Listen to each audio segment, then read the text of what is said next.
Should be good. Wait, All right, not moving. I'm gonna Okay, go there we get a go. drink then. He said, I'm gonna go get a drink now. I literally just switched it. JPI warning. Hello. Okay, we're here. What's up? Hey. I'm gonna unmute this thing, see if you hear you.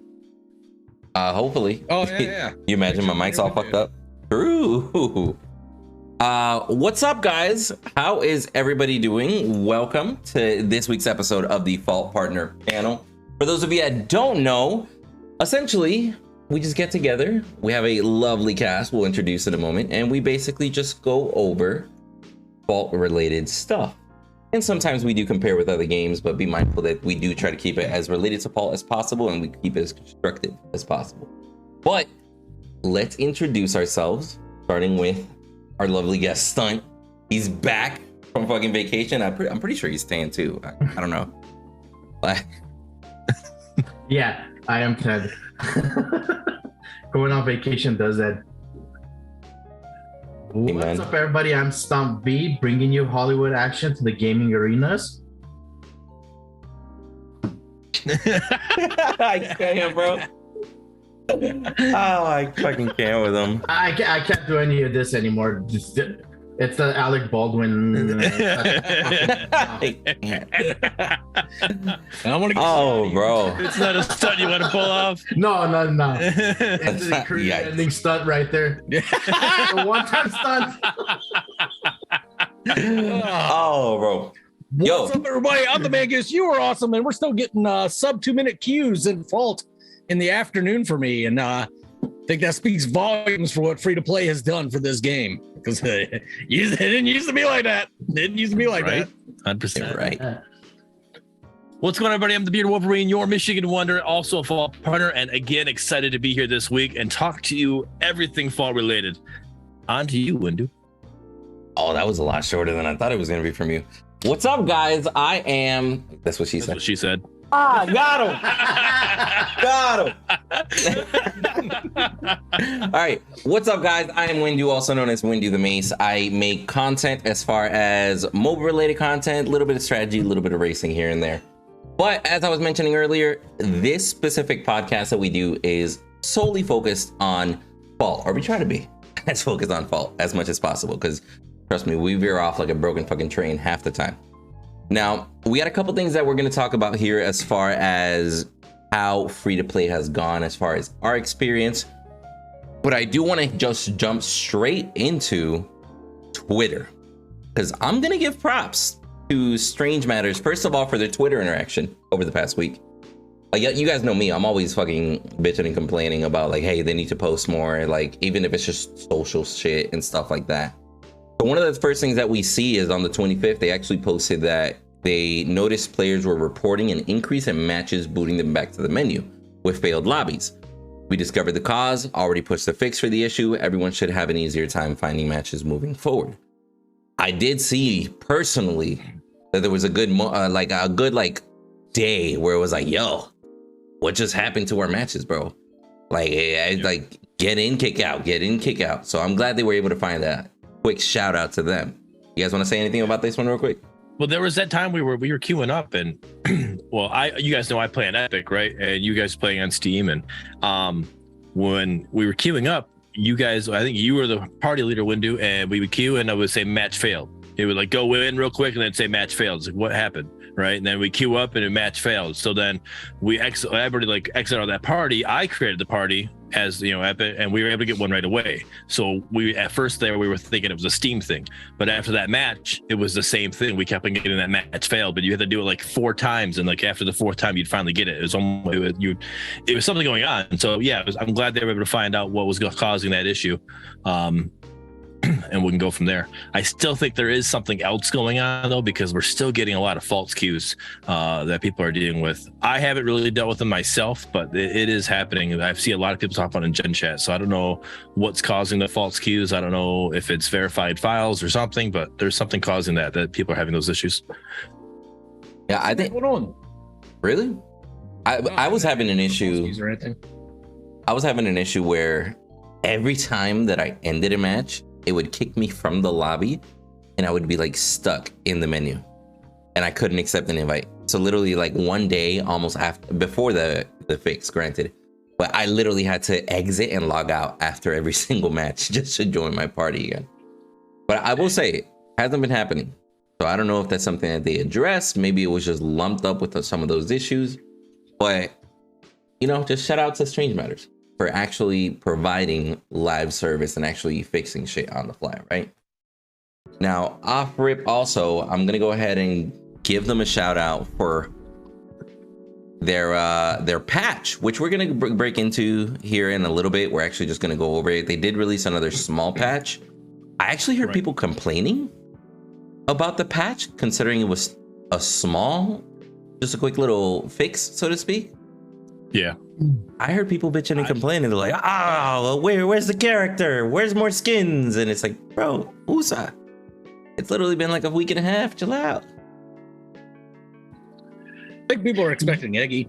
So when they see patch, they want to see Iggy. No, and it seemed like it was a good time for Iggy, in my opinion. You know, we're on Epic now, we're on Steam now. Everything seems to be running at least normal-ish, you know, like we're not like, it's not like people, hey man, we can't log on Epic at all, or we can't log on Steam at all. We're literally we're playing cross-platform. We're not having issues in that regard. There are still, again, those matchmaking things, but like it's not like it's something that's like you're guaranteed not going to find a match at all today. It's not that bad. It's just like you have to keep popping it here and there and go from there. But like, I mean, I feel like the excitement for Iggy is starting to fade real quick, you know, and like the excitement of the movie, like nobody's talking about the movie anymore, which we actually still haven't talked about the movie. And I do want to bring that up a little bit here in a little bit after we go over what we're talking about, because I want to explain. Oh, I mean, yeah, you experience with it. You watched it now. So yeah, there's that. So but yeah, I think the excitement for Iggy is definitely starting to fade, and I think they're running out of that hype. They have hype built up for them.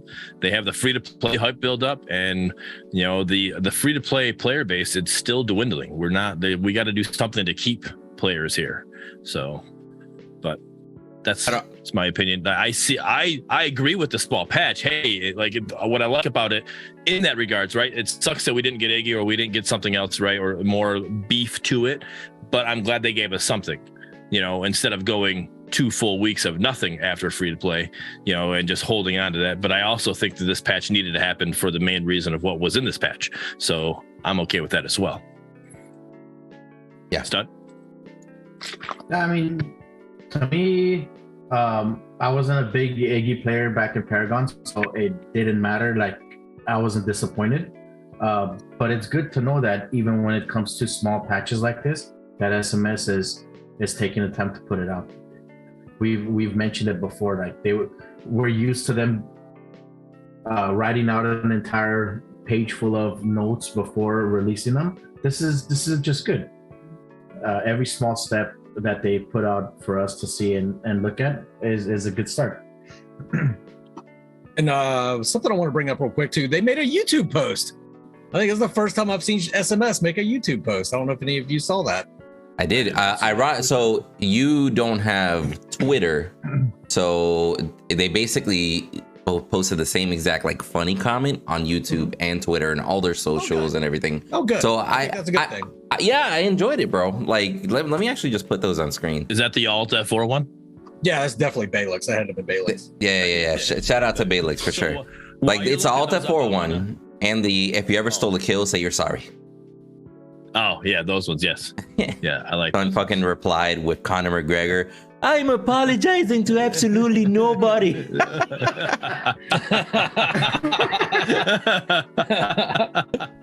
Oh, bro, those are hilarious. But go ahead. Shout out to Dapper Dice in chat. He says, from what I understood, going free to play, I thought Iggy was at the same point as free to play.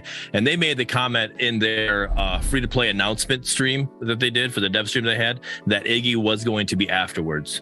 It did seem like true. When we were going into that, we thought for sure it was going to be, but when we watched that announcement on the dev stream, they did make that a point that he was not coming out right away. They wanted to, and understanding how things go for them, it made sense, you know, like to hold up. Let's make sure that everything's working on Epic, everything's working on Steam the way we need after we push this patch, so then we can successfully push a hero push as well. So now that we're at that point, hopefully we're getting Iggy soon. Yeah, man, I will say though, I do understand how some people might feel, because like even like you said or just now, we thought Iggy was gonna come with a movie. Like it just made sense, you know? Mm-hmm. And now it's been we talked about Iggy coming before the movie so we can make sure that it's working right. You know, that we like it's not a busted hero when they come out and free to play and you get all these new people coming in to a busted hero, right? To me that made sense, but then they you know, they went this route instead. So now I do find it interesting that how long since free to play now? Like a week and a half? Week and 3/4? Something like that, right? Because it was on a Monday. 10 days. There you go. Yeah. So 11 days.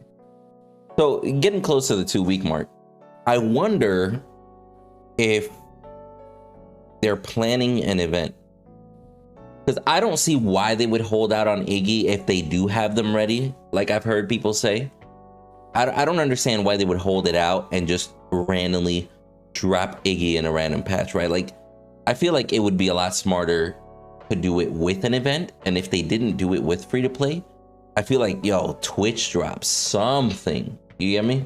Like something's got to be around the corner. At least I hope. Because I totally get what you're saying. That hype is definitely there's a reason why it's called the hype train on Twitch, right? Like it's literally something that you have to keep feeding off of the momentum, and if the momentum dies, it's a struggle to get that hype train going back again sometimes. Like they really got to step that up. Yeah, where's all this marketing that we were promised? Where's all this marketing? Where's Iggy? Like where's all this stuff? They also said that the marketing wasn't coming until Iggy, so we still have to wait for Iggy. Yeah, they said that in the dev stream. Yeah, the dev stream. That's when when Iggy comes, that's when the full marketing push is going to happen. But technically, they are still doing some marketing. It's just not a big marketing push, because if you look, we got some streamers that they're doing the, what is that? I don't know, sponsored streams or whatever. We got some streamers that are doing that, so they're doing some kind of marketing, just not full. Yeah, I wonder because typically when you see a sponsored streamer and they have like the hashtag ad or whatever the hell, right? Typically, those are Twitch partners or Twitch affiliates that there's a little contract that you can sign up and be like, hey, play this game. You get paid to play the game, essentially, right? Right. And that's something that just gets offered around. But I wonder if that's sponsored streamers from Pocket Full of Quarters or from Twitch, because I could totally see that Pocket Full of Quarters connection, especially with Fault being on the front page of Pocket Full of Quarters. I could easily see Pocket Full of Quarters be like, hey, you get rewards for streaming this game. And if your account is linked. I don't know if is Smite a part of Pocket Full of Quarters? I want to say like they run contests for almost every game, even though their currency might not be integrated to the game. Right. That's a firm I don't know. Yeah. So I just know one of the it's a Grandmaster Smite player is one of the ones that was doing. He's done two sponsored streams for Fault. So, and I don't know. Like I said, whether it's Pocket Full of Quarters or not, I don't know. I couldn't tell you, but it's a possibility. But I see it being more of a Twitch thing than it being a Fault paying or SMS paying a Twitch streamer to stream their game. Yo, hold on. A quick shout out to Foolish, because I don't disagree with this fucking comment at all. If you guys watch the movie, the first 13 seconds of the movie made the game look pretty fucking dope. The Kalari animations and shit, right? Right. What do you think are the chances that they can actually use those same animations or same intro or something of similar quality if Strange Matters recorded it and just boot up the game with a cool cinematic? Well, they definitely can do something that, because it was their team that they work with that made those cinematics. Yeah. So that can definitely be done. I don't know if they can use those exact same cinematics, but they can definitely produce something of that caliber. Right. But I don't know if SMS has the money to pay them to produce something of that caliber. Right. I don't know. I mean, we saw the ones that they paid, and correct me if I'm wrong. They mentioned the people that did the Decker and Grimm and the people that did the Gadget trailers were like the little mines walking around. I got it on the screen now. Yep. Those were all made by the same group. Correct. So they've hired them before for like little cinematics. It was formed specifically to make cinematics for Fault. Yes. Yes. So I'm pretty sure they could just hit him up and be like, hey man, here's what we need. 10-second intro, make it spicy, make it look good. Bam. So that way, at least, even when new players or in general, when somebody loads in, it's like a cool cinematic before you log in. I wouldn't be mad at that. And they could always share that on social media too.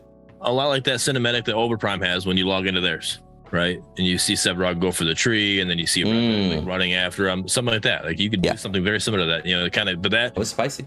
I mean, obviously, Overprime's doing something with their lore with that situation, and they're going to tie more into that. But I mean, but something like similar to that could happen when you log in. They still got to pay these guys too. You got to think about the cost benefit. No, I absolutely agree. Like, is that worth the cost? Maybe it is. Maybe it isn't. I really don't have an opinion either way. But you need to take that into consideration. Yeah, I'd gather to say it'd be worth it. The Fault cinematic scenes inside the movie, was that the movie's production team that made it, or was that SMS's team that made it? That was SMS's team made that. I don't see why there should be a legal issue for them to use the scenes. Believe it or not, out of the entire movie, I wanted to know how they were going to express Fault, and those scenes were. Bro, Fault was the best part of the movie. What do you mean? Yeah, I mean, it was. Fault was the star of the movie. Those visual effects were amazing. Like I'll tell you, and since we're going to talk about the movie, because Bearded, you watched it, right? Yeah. Okay. So I'll tell you, and maybe now in retrospect, Bearded, you get what I was saying, but I was like, yo, the moments that Fault shows up, I was more excited for Fault showing up than I was for what was actually happening during the movie, right? I was definitely confused when I saw Muriel heal. I'm gonna throw that out there real quick. You feel me? Yeah. And it definitely doesn't follow game sense by all means, but and spoilers for everybody watching. What's the word that they use? They you have your own. You want to take your own interpretive vision or whatever. Creative liberties? Creative liberties, right? They wanted to take their own creative liberties with the game, and you can see that with the game, right? You know, they made it their own. They used Fault visuals and the game play a little bit, and then they took their own little creative liberties with the game, and changed it up. So it's not identical to Fault. Like what? It was like you literally one and done. Like it was almost like a TDM style. Like you die, and then you got to wait for the rest of the year. You know, hopefully you guys. It's almost like a Rainbow Six Siege, right? You die, now you got to wait for hopefully your team kills the rest of their team type situation. And then you go take the core out with you, go one hit the core. Now that Mangoose is back and when we're on the subject, I will tell you, I've told you guys at the very beginning that there's most likely I'm not going to have an issue with the movie. And I didn't have issue with the movie. I enjoyed it for what it is. I went into it knowing it was a B-rated film, knowing that it wasn't going to be any, the next award-winning movie. And I enjoyed it. And plus the very intro song, it talks about a girl from Michigan. So let's go. That's obviously a win, right? I watched it with my daughter and my son. All right, we both watched it. All three of us watched it, and we all enjoyed it. My daughter was sitting there as the fights were happening, and every time the girls won, she yelled out in excitement. Yeah, got excited about it when she saw, and then my daughter's name is Lily. So when they found out the girl that played Iggy her name was Lily, and they spelled it the same way, she got excited about that, Oh, that's awesome. Very end of the movie, my daughter, without me asking, she says, I'm definitely watching this again. So when it comes to bringing girls into gaming and doing that, they literally brought my daughter into the point. She was excited for the movie. She wants to see it again. She's all about it. All right. The next day, my son watched a movie. What movie he watched? Oh, Space Jam. He watched the new Space Jam movie, right?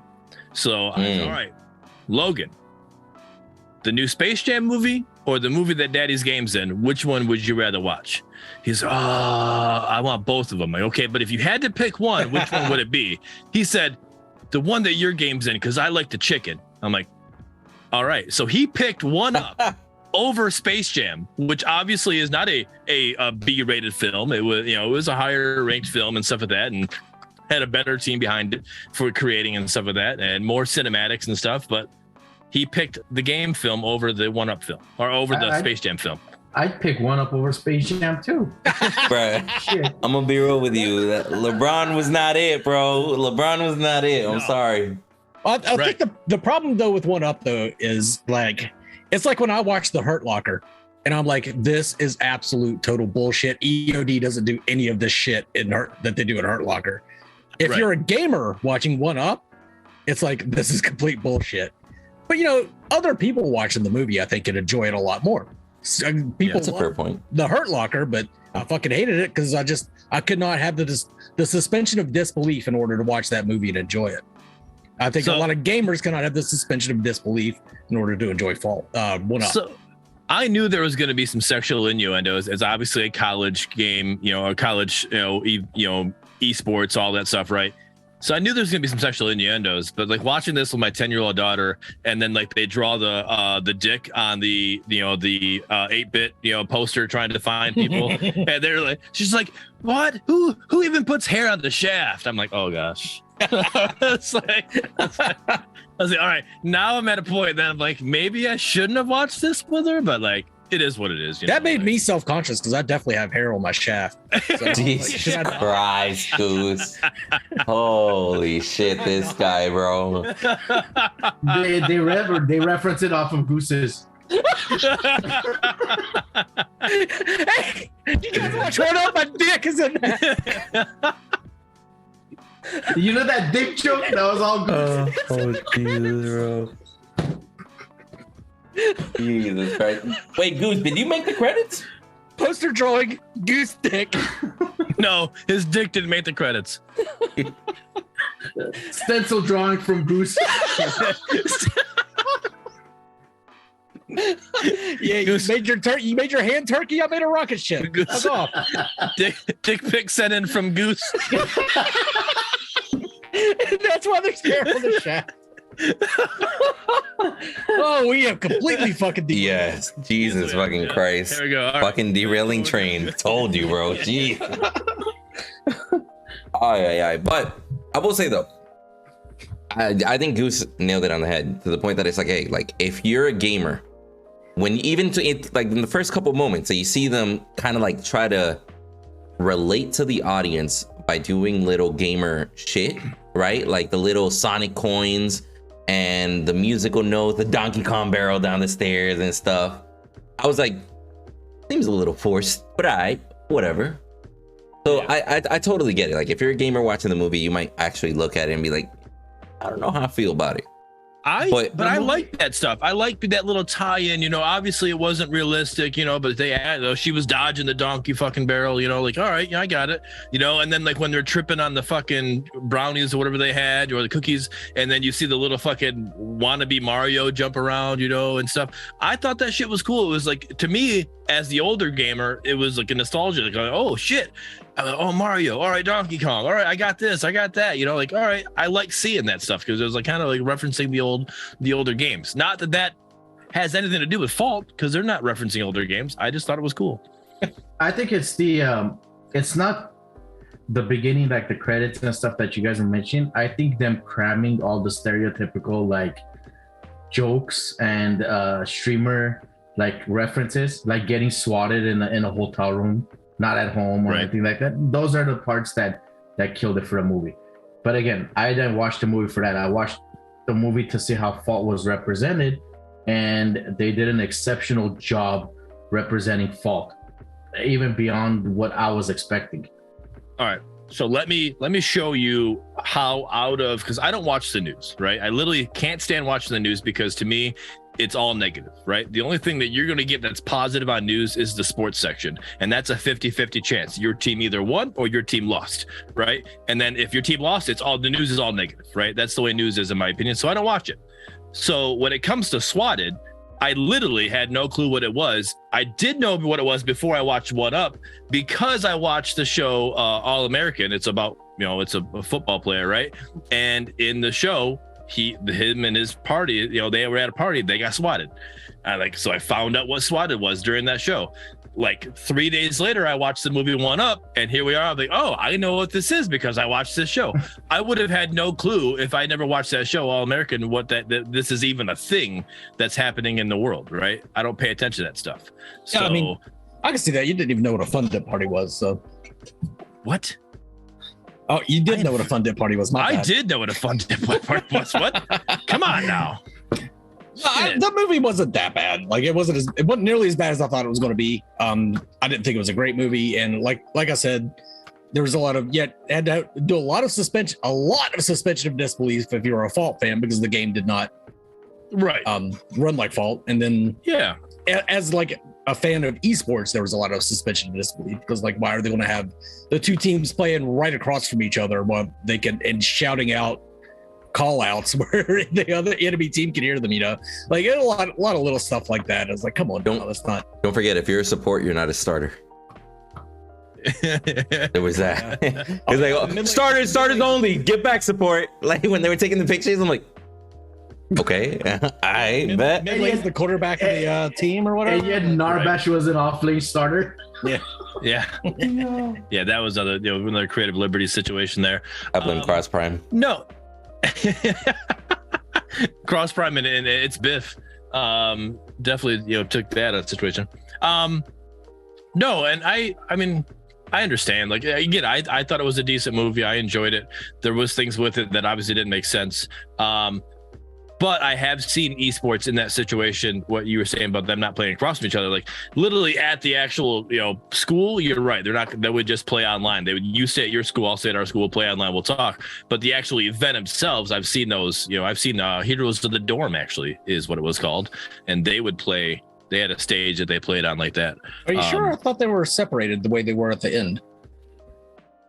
Yeah, that's what I'm saying. At the end, but they were still there. You could still hear the call-outs is what I meant, because you're literally like right now. Oh yeah, but you're not. Yeah, I'm talking about the face. Yeah, you're talking. Yeah, when they're face. Yeah, like all right. On the other side of my monitor is their monitor. Yeah, that's not. Yeah, that wouldn't be a thing that you would have for your tournaments building up to the big one. So I agree with you there. But yeah, I do remember Heroes of the Dorm, watching that. I thought that's actually what got me into some of these MOBAs, was watching Heroes of the Dorm. Because obviously I'm a sports fan, so I'd watch Michigan and see how they played. But that was such a cool concept. I liked it. Too bad Hots died.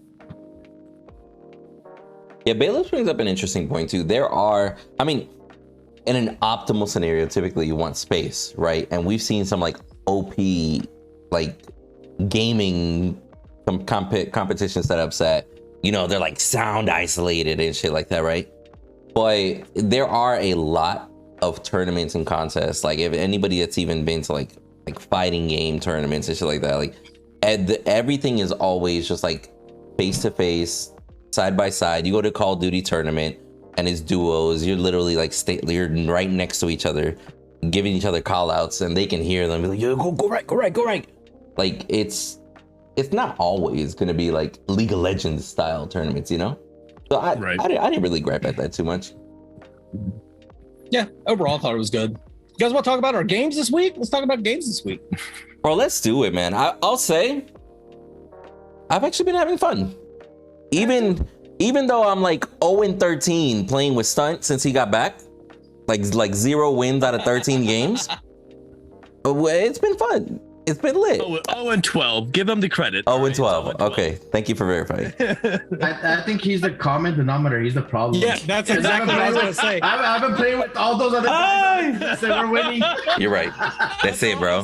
Confirmed. And I'm like, Windu's the common denominator. Confirmed. I was going to wait to say it, but yeah, you are absolutely 100% correct.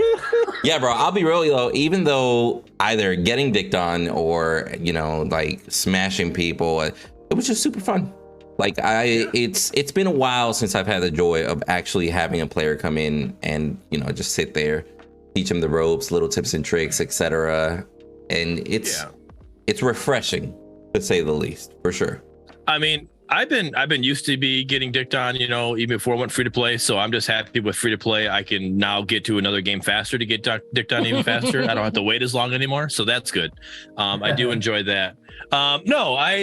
It's the same as when we talked last week. I'm still having as much fun as I was last week. But if I do come across some lower level accounts, we go in there, we test out to see how it is. Like, wait, are we going against Smurfs? What are we going against here? How is this working? And you find out that they're newer players. You just kind of, I don't give them the win, or I don't play to lose or whatever. I just take it easy. All right, I'm not going to straight up W key. I'm just going to kill my minions and now kill you because you're the next in line. And if you don't play back, if you play back, fine. I'm just going to keep pushing to the tower, and the minions are going to. So I'm just going to slow push this into the tower. The minions are going to destroy it, and I'll just keep moving from there. That's just the way I've been playing when it comes to new players. But I will say though, fun. I've been stacking. I'm guilty. I'm a stacker, but go look at my stats. Me stacking is not what you guys think it is when it comes he's a dirty stacker building himself to master. I'm sorry, I've lost more games than I've won. So stacking doesn't do anything for me. I just enjoy playing with friends. So that's for me. I will say this is a situation I ran into this week. We had. I was the highest account level on our team. The enemy team had a couple over 150, 180, whatever level accounts. I don't really care, but the duo lane, I was playing carry, which is fucking extremely rare because you guys know I hate playing carry. But the duo lane was very inexperienced, and I knew that I could just fucking blast them down. So I took it easy on him. However, Viking was in off lane with Morgesh, and he was just getting dicked on by Kwong.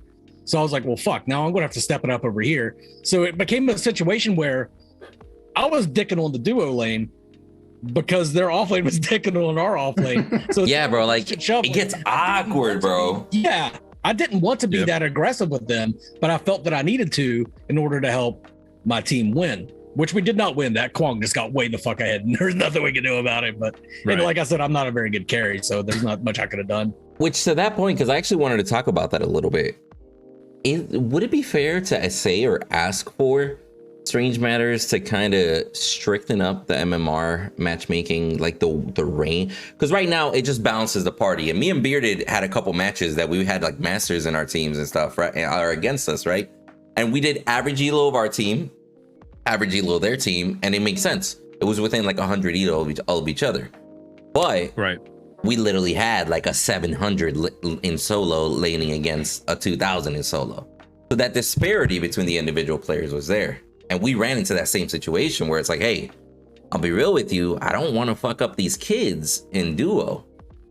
But our solo is getting dicked on, bro. Our solo is struggling right now. I know for a fact that if I don't get ahead, we're going to struggle. All over my face. I mean, would it be fair to ask Strange Matters to stricten it up a little bit? Hey, people can't match with each other if they're not at least within 500 elo of each other. That's still a pretty big range, but you feel me? Not a 2000 with a 700. Does that make sense? Aren't they a little strict already? Because I'm also getting community members who are in the very high elos, like masters or level below or something, complaining that they can't get into a match until a certain amount of time where the matchmaking expands the search, and now they're stuck with newer players. So I don't know, how do you fix that though? How do you make it stricter where newer players don't get shitted on, so to speak, and high elo players don't have to wait as long? I mean, but that's the thing, balance. The way that they have it right now is arguably the only way to fix it. The longer they wait, the more lenient it becomes. But other games that have a rank system and an MMR system and all that shit, they just don't care. They're hey, you're good, wait your turn and play with somebody, or just get on a Smurf, quite frankly. That's why you see Smurfs be so prevalent in all MOBAs. And because that's the problem that's going to happen. If you want them to make it, tighten it up to where that's going to happen, you're just going to create more Smurfs, which then you're going to create more issues with the newer players right now. So I think us veterans just need to suck it up and play against these masters for a little bit and go through this rough patch and do what we got to do. Take your mushroom stamps and move on to the next match and until we can get until this elo can balance out and we can get these new players trained. I think we need to focus more on what this game, and let me ask you guys, it was literally what I asked on my Twitter post. Follow me on my socials, T_B_Wolverine. Hey, the plug. Okay, I see you. And I'll ask questions for the partner panels, and we'll bring them up. My question this week was, what can we do to help the new players? What can we do to make this more new player friendly, right? And I got some comments about adding a tutorial system. I've gotten a comment about making shout out to our boy Styles, also known as Sticky Iggy in game.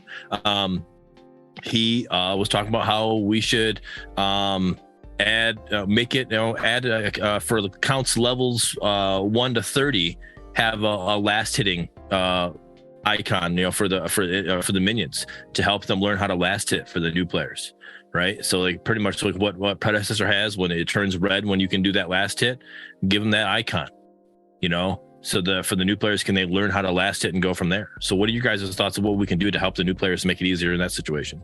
Oh, a lot of people are saying in chat right now is have account level play a factor in the matchmaking a little bit. I understand that just because somebody has a high account level doesn't necessarily mean they're good, but right, I've seen it happen. I've been playing with a lot of very new players, and like it's disheartening for them if they're jungle or whatever, and their account level fucking 12, and they see that the enemy jungler is like 200 and something, and they're like, well, fuck, right from the beginning they've lost 100%. Even if they could have won, they still lose in their head. I'm gonna say what I responded to your post, Bearded, is try to bring that replay button into the game as fast as they can, because there's been a situation with new players where you ask them to gank or you're trying to teach them, and they don't understand what it means or they don't know the timing. With that button, at least at the end of the game, before you get into another queue, you can show them and say, look, around this time, when I asked you to gank, this is what was happening, for them to learn from, you know what I mean? It makes it easier for us to teach them too, because from our perspective, it looks like they're not trying to gank, or it looks like it's taking them long, but from their perspective, you don't know what's going on. With that replay button, especially if it's a free camera mode, you would actually look at the map and see, oh, they were stuck with minions or stuck with something like that. Right. You would get a better understanding. And it's already in the game. They just have to implement it, I think, without having to add something extra. Big Shoe says add a teammate honor system after the game. And I don't think it has to be teammate. It could be even opponent's honor system. Like with Overwatch, you can give like a little shout out or whatever, to an opponent that played well, or even a teammate that played well. And I think I saw who was the girl that you've been playing with? Sophus. She said to add a honor system that is a rewarding honor system. That if you get cheered for a game or whatever, then they can give you a boost in rewards or something, like you get more extra orbs or something, or something like that, or so many cheers in an hour on the honor system, then you get like a boost or whatever. So I think that'd be a great tie-in as well. So that's gonna make the new players want to play better, obviously, but and it's also gonna make the veteran players want to play better and not just be straight dicks and just do whatever. So just to brainstorm, what do you guys think would be a good way to implement level account affecting? Like the only thing I can think of is, like, let's say you're 700 ELO, but you're level 97. What are they gonna do? Just add 97 to your ELO, so you're now going up against stronger opponents? Like how would they factor that in, like mathematic wise or something? Like, are they gonna add like a multiplier or something? Like they would just make it like they do with ELO, instead of like this range of ELO can only match against each other. This range of levels of account levels can only match against each other. It would just be another. I see that, like a filter, so to speak, is what you're saying. Like a threshold, I guess would be a better phrase for it. It's thrown out if people aren't matched after a certain time. I mean, Aimless brings up a great point too. Too many experienced players think 10-minute queues are long.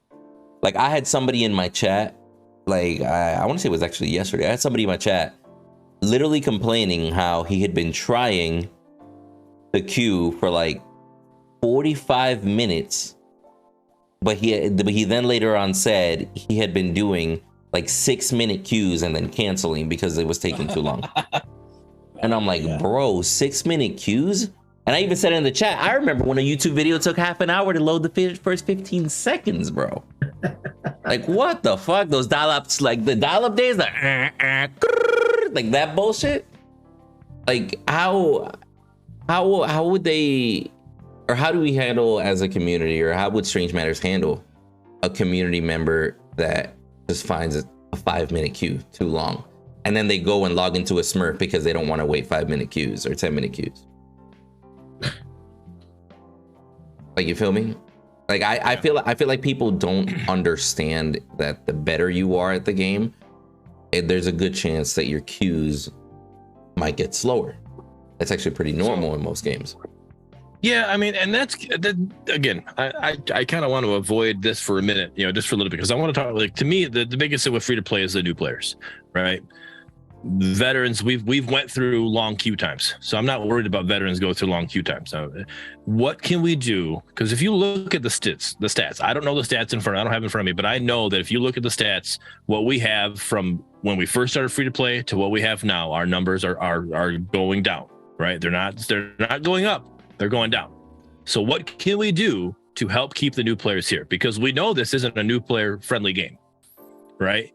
So I don't want to go to the point to where we're like, it's easy to play like Predecessor is. Like, I suck at jungle, guys, but in Predecessor, I can play jungle. It's that easy. I don't want it to be that easy, but this game's also really hard for new players. So what can we do to help new players? What can SMS do? Change in this game to help new players enjoy the experience, or at least stay a little bit longer, because they're just like not getting dicked on right away. If you at least get farm, that's what I'm saying. I wonder if the last hit thing that somebody brought up on Twitter, is that something that we can do? Like, would that be something that's okay, or would you guys hate that so much because last hitting is just it's a skill that you should learn?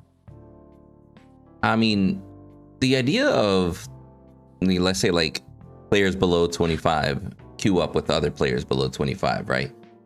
And let's say there's, because they level up based off of experience. Let's say there's a multiplier in those early 25 levels, that if you literally go 14-1 and you dicked on everybody in the lobby because you're a Smurf, next thing you know, you went from level 1 to like level 15 or something. Like, you shot the fuck up because you did way too good. You got me? And next thing you know, maybe 2-3 matches tops, you're out of that 25 and playing with the rest of the population again. So I think with what you're saying, though, I think other games, and something that SMS probably could introduce, I know of other games, they have like Smurf lobbies or whatever. Like you can find a statistic, like you can look at, hey, this Smurf has been, or this account has a 80% win rate within 3 games or something, or whatever, however many games, like, all right, or they've done, or they had this many stats, like this Smurf has got, almost perfect CS rating or something, through this, how many games or whatever. It's okay.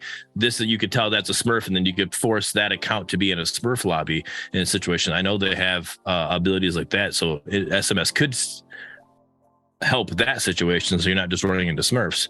But I think us veterans are going to run into those Smurfs more often. I don't think there's a whole lot they could do right now without completely ruining what their vision is of the game. I think their vision of the game is a little too complicated to retain players. I think that they should dumb fault down a little bit, but I mean, they need to stick with what they think, not what Mangoose thinks, you know what I mean?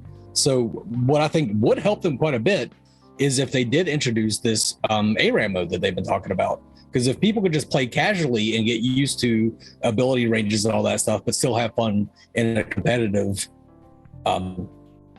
game mode, then I think they would also improve in whatever you want to call it, conquest mode, whatever, the regular 5v5 3-lane MOBA. So I think that ARAM would actually help them a lot as far as retaining new players.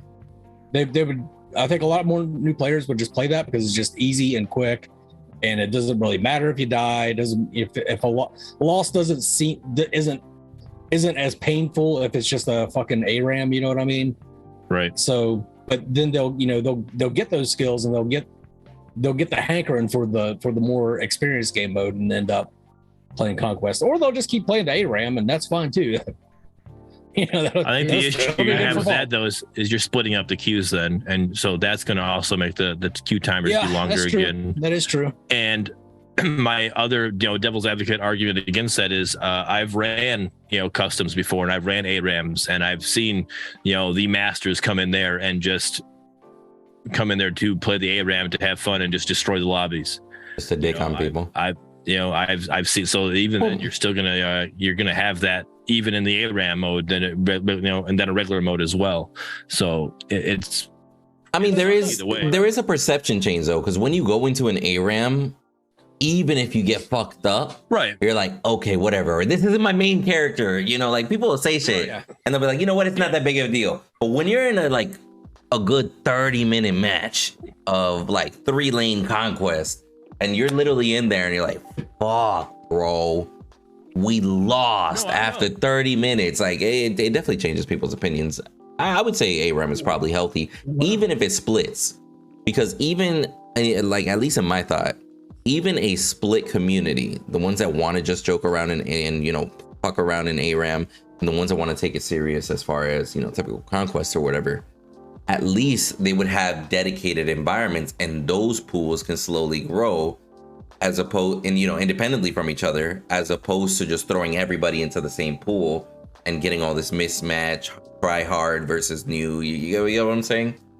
I do get what you're saying. What if I see it's still gonna be mixed. What if you take that ARAM idea, because when we play customs, when we jump in and have fun, we don't care. You don't lose ELO. So if you lose, you lose. I mean, who gives a shit, right? What if you take that and instead of making it ARAM, you just make another regular map where it's a 5v5 regular 3 lanes, but you don't lose ELO? I don't think you're gonna have Smurfs going into that one where ELO is not. I mean, but the problem then is you're essentially making casual and ranked. Well, yes, but again, I don't want to say ranked because it's too early for something like that, but it would also give an opportunity for some of these new players to get in. Even if they lose, it doesn't put them in a really bad situation. You know what I mean? It doesn't kill any ELO. Instead of having just a customs tab, having them go into a regular game if they don't want to play or lose ELO. Because if you take your idea too, where the first level 20 players are ranked together or matched together, what happens when we go into a game with these guys and try to help them out because they want to queue with us? Because of our ranking, they're going to end up playing. They're going to end up playing higher level players. I mean, so yes, I mean, I feel like it should be naturally assumed that if you queue up with somebody that's a higher level player or higher, ELO player, you should naturally expect to be going up against somebody that's a tougher opponent, right? I don't even have an issue with that. If people get themselves into that predicament, they need to understand what they're getting into. Right. So maybe it's just us as content creators, when people want to join us from stream, let them know it's like, hey man, I'm gonna be honest with you, you might go up against tougher opponents playing with me. I got no problem playing with you. Just letting you know you're about to jump into the lion's den, legit. Unless you want to run AI matches with them. But I don't know, man. I get what you're saying about the whole ranked, not ranked, etc. My only issue is we've already seen how impatient players can be if the queue takes too long. Before they did the automatic queue system, we saw players, and there was 100 NA players online all playing in EU, because that's where the queues were instant. And it's like, bro, if you guys would just fucking Q&A, we would have NA games. What the fuck is happening right now? Right. It's insane. I think we already have the unranked situation right now, the ranked unranked situation. I mean, technically it's still ranked. You are losing ELO, but nobody has a way of seeing what that is right now, because playfault.com, they're redoing their website, so it doesn't show there either. And Fault Metrics is down because of influx of players is crashing the website, and they haven't had time to fix it. So technically right now, nobody has a way to see what their ELO is and how they're doing and what's going on. So they can't just feed off of that. So all of the ELO hungry people are actually hurting in Gen Chat right now, and they hate it. But Okay, go ahead. Go ahead. My bad. No, My bad. I would say, but they, so that right now it makes the game a little bit more relaxed. You're going in, you're just having fun because you don't know what you're losing or gaining in the elo sense, right? So, go ahead, Goose. Well, you know what I'm proud of is Viking asked me while we were playing where he's supposed to look up his elo, and I honestly had no fucking idea where he was supposed to go to look up his elo. And you know what? I'm gonna pat my own back. Good on me for not giving a shit about elo. Right. I honestly did not know where. I told him to go to Fall Tub Network. I was like, maybe, I don't know. Nope, not there. So, but yeah, and Fall Hub Network's that's down, and that website's been down for a while now. So, yeah. But Fault Metrics is down right now because of influx of players are crashing it. I went to their Discord, found that that's what's going on, and the two guys that run it, they've been too busy with work, IRL work, so they haven't had a chance to actually work on it. But they will bring it back up, so we'll be back up and running. Just don't have a time frame yet. But like I said, SMS is redoing their website, so it's down. It doesn't show up on their website either. But no, I think we need to do something. Again, I don't want the casualness of Pred, but we need to do something that makes it more new player friendly here. Like Wolfie brought up something interesting in the chat, saying elo isn't necessary when you have 500 plus players, etc. They should make it so you queue connection based just to improve the gaming experience, and so they can have a fun experience. Play with people that would all be at low ping, so to speak, right? And you all have a blast regardless of skill level, and then when they have the bigger influx of player base that they can afford to have connection based and their MMR, then implement it at that point. That's a perfect world situation. Yeah, right? I mean, I will say though, I absolutely hate playing on high ping. Oh, I hate playing high ping too. I'd rather get destroyed in low ping. Just going there. I mean, like I said, I get dicked on all the time, and I'm used to it. It is what it is. But like it, I don't think that's still not a good thing. You need to have it still be elo based, or some kind of SBMM, because right now the new player is going against a master is not a good thing, right? Just because that new player has a low ping and now he's matched up against the master is not going to be a good thing. So it still needs to have some kind of skill-based matchmaking with it, to stop that from happening until these new players can actually get a hang of the game. So I will say oh my bad. Go ahead. Finish up. I was gonna say I've had new players come into my chat and be like, bro, why does the game feel horrible? And then off rip, my first instinct is like, go to settings, go to gameplay, pick your server. And then they play on their server and they're like, oh, this feels a million times better. So shout out to what Aimless is saying in the chat. He's saying, imagine a player playing on the wrong server. They're gonna think the game is trash because the interaction, the smoothness, like everything changes when you're plus 100 ping. Like I absolutely hate playing on EU ping, bro. I'd rather go play Tetris, low-key. I don't have that much of a problem. Maybe it's because I'm bad, but I just really don't have that much of a problem when I play on like EU servers. Well, I mean, it's not too bad playing other roles, but as an ADC, like getting your last hits as an ADC is atrocious. That's hard. It is atrocious. It was hard for me. We played that one time we were playing with Joker and we played on EU, and I was Grux solo lane, and I couldn't get my last hits as a melee character. I'm like, why am I missing this? And I looked at my ping. I'm like, son of a bitch, we're on EU. I'm like, no wonder. And then it brought Windu went looked. He's like, no. Bro, I was the carry. I was like, I'm never playing with Joker again. So, Joker had a great time though. I'll say it again. He's like, he was a fire steel. He's been getting a lot better. Shout out to Joker again. Joker is getting a lot better now, for sure. A lot better, for sure. Now we just got to get him better at comms. That boy is quiet when he's playing. Oh man, we need to pick him up and like have him speak, especially as a jungler, man. I need you calling out, hey, I'm ganking right lane or whatever. Like, tell me, we're in comms right now. Like, this is why I should hear you. Let me know you're coming, man. Bro, you know what's funny? I know exactly when Joker's tuned one of us the fuck out, when one of us says something to him and he goes, right. Let me like Goose told him. Goose was like, I'm gonna need the jungler to come by over here, man. I'm against the range. Right. Okay, I'm coming. Be like, yo, he tuned him the fuck out. Yeah. But So I will say, like, also we are being a little bit pessimistic because I've seen plenty of new players have a blast. I've seen plenty of players. No, they do, and Dapper Dice is one of them. Dapper Dice came. He's from the Overprime community. He, free to play shows up, and he's here. He's playing, and he's enjoying it. He enjoys it. And I asked him. He literally, me and him played together. He was on comms with me while I was streaming, and I asked him, "Hey, man, you coming from this community? You see in the community all these people talk negative about Fault, how it's unplayable, all this stuff. Now that you get to play it, what are your thoughts?" And he came out and said, he's like 70% of the time, I'm really enjoying it. But then there's other times I'm getting matched up against these, experienced players, and it's unenjoyable, So yeah, the majority of the time they are able to, enjoy it, but he's coming from the of knowing what a MOBA is and how to play it, right?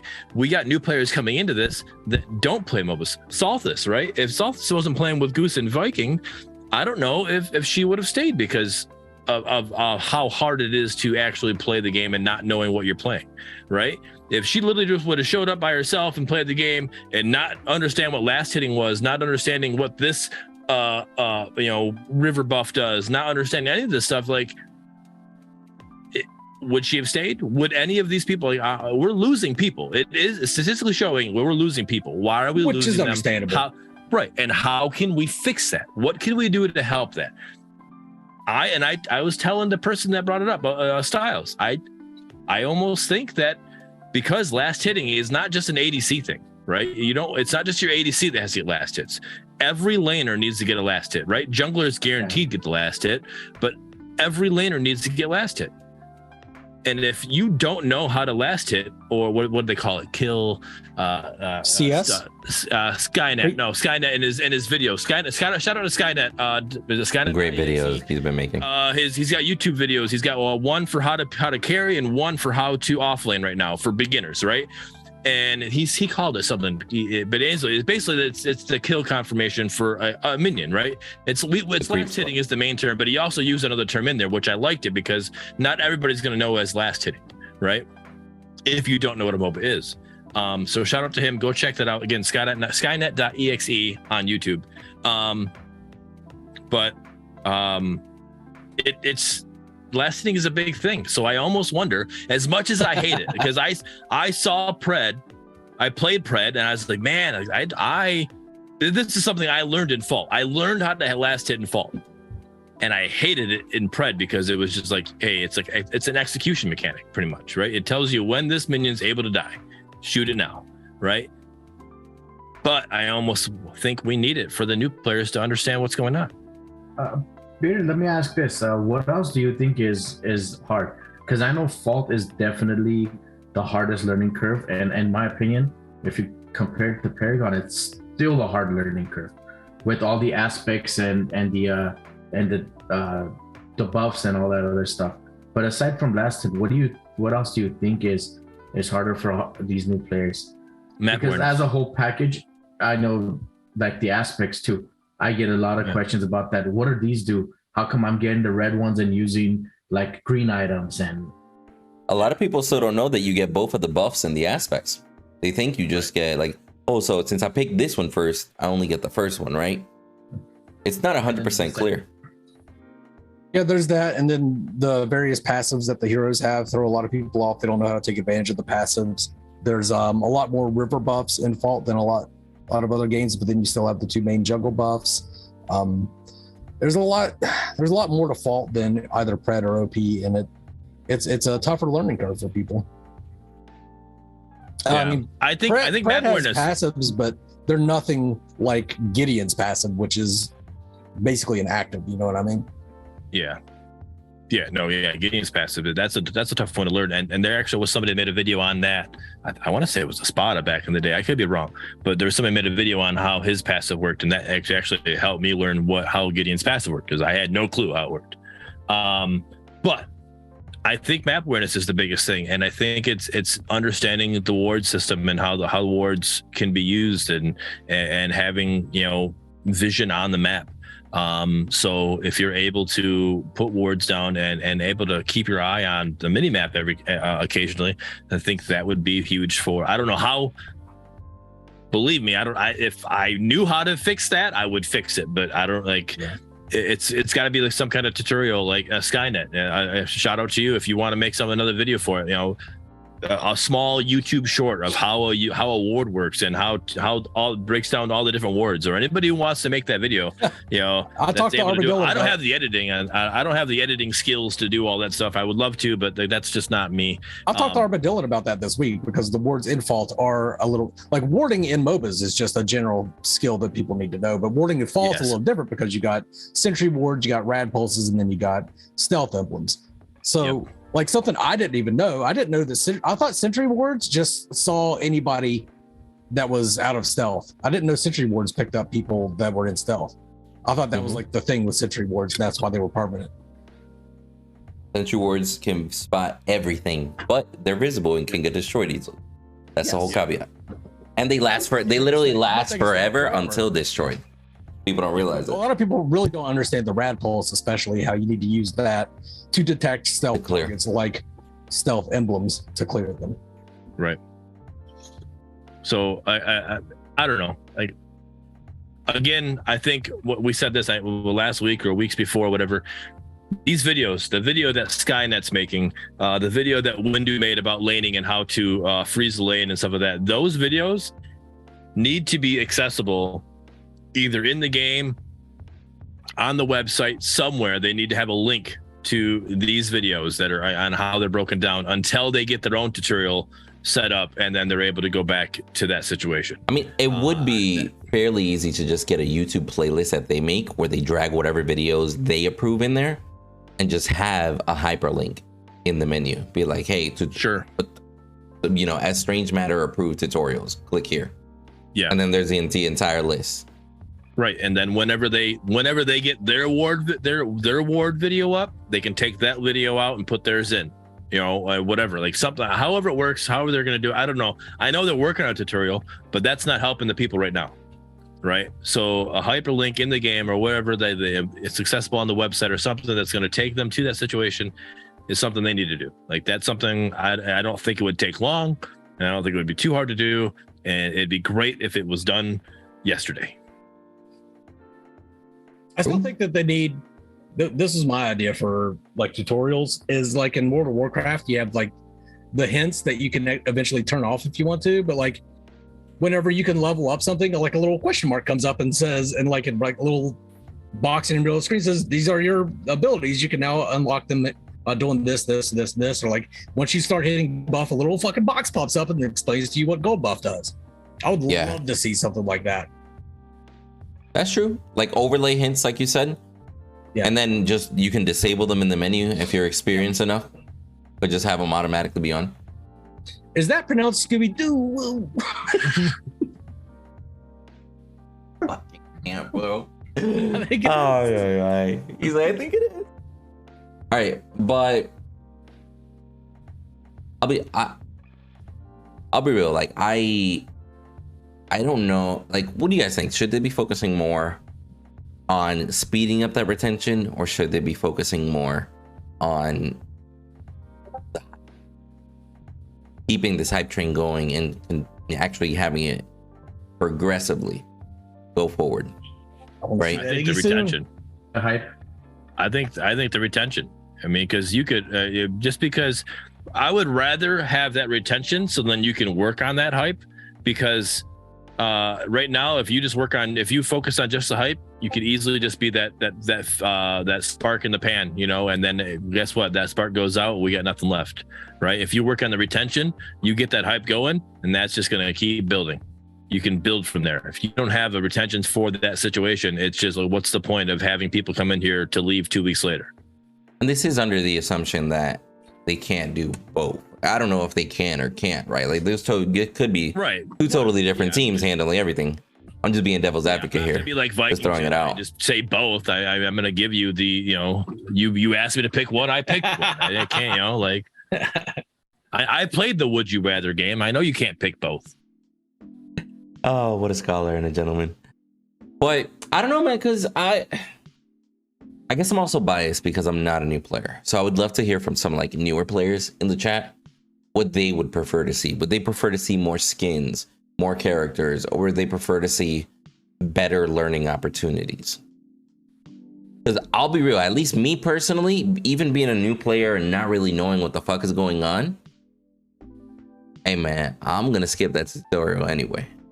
I'm trial by fire sort of shit, you feel me? I want that skin regardless of how new I am to the game. Right. So I might be in the minority. So Stera says they need to definitely make bubbles that show you what stuff does in the game. Like you point the crosshair at the prime and it tells you what it gives you. Players are too busy to go to a site and read about it.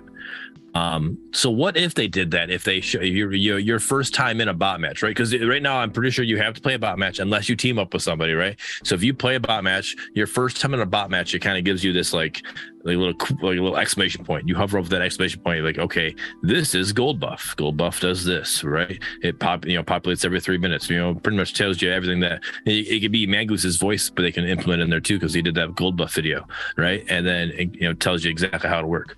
And then just kind of walk you through that first match of a bot match, and then after that those bubbles go away the next time you go up to PvP or you go in a bot match again. Pretty much what I was talking about, except that I would like them to stay there until you disable them. Okay. If you ever played World of Warcraft, that's exactly what they do, and then after a while you get tired of it, disable it. But it's very helpful at first. Yeah, no, I think that was something that'd be great for them to do.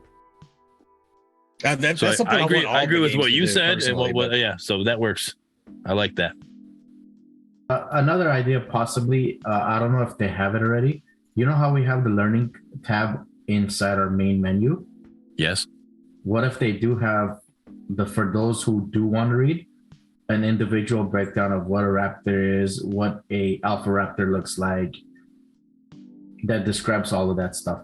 Outside of patch notes, that would be nice. That would be nice to have in game too, because I like the fact that shit's available on the website, but I don't disagree that it should be within the game in like a learning tab.